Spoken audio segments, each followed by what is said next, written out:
ইমন সুধার ক্ষতি করতে চেয়েছে জানতে পেরেই তেজ ইমনকে আচ্ছা করে ধোলাই দিয়ে বসু মল্লিক বাড়ি থেকে বের করে দিল।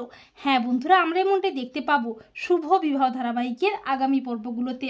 সুধা ঠাম্মিকে না জানিয়ে বিশ্বকর্মা পুজো উপলক্ষে বাড়িতে রান্না পুজো করে, এমনকি ঠাম্মির বাধা নিষেধ উপেক্ষা করে সবাইকে নিয়ে মজা করে ঘুড়ি ওড়াতে থাকে। তখন ঠাম্মি এসে সুধাকে বলে, ঘুড়ি ওড়ানো মেয়েদের কাজ নয়। তখন সুধা বলে, ঠিক আছে, তাহলে বসু মল্লিক বাড়ির ছেলেরা মেয়েদের হারিয়ে দেখাক। তখন ঠাম্মি তেজকে বলে, দাদু ভাই, তোমাকে কিন্তু আজকে প্রমাণ করে দিতেই হবে যে মেয়েরা সব কিছু করতে পারে না। এরপর তেজ, সুধা সবাই মিলে যখন মজা করে ঘুড়ি ওড়াতে থাকে, তখন ইমনও হাজির হয় বসু মল্লিক বাড়িতে।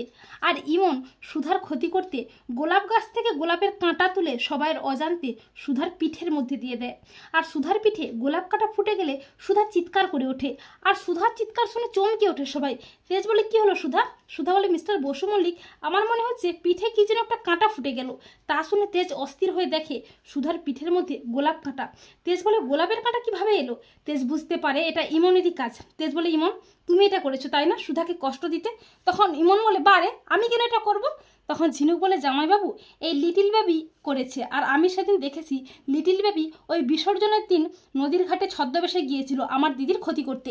তা শুনে ইমন তো ভয় পেয়ে যায়। আর তেজ প্রচণ্ড ক্ষেপে গিয়ে ইমনকে দিয়ে ঠাঁটিয়ে চল আর বলে, তোমার এত বড় সাহস, তুমি তেজ বসু মল্লিকের স্ত্রীর ক্ষতি করতে উঠে পড়ে লেগেছো?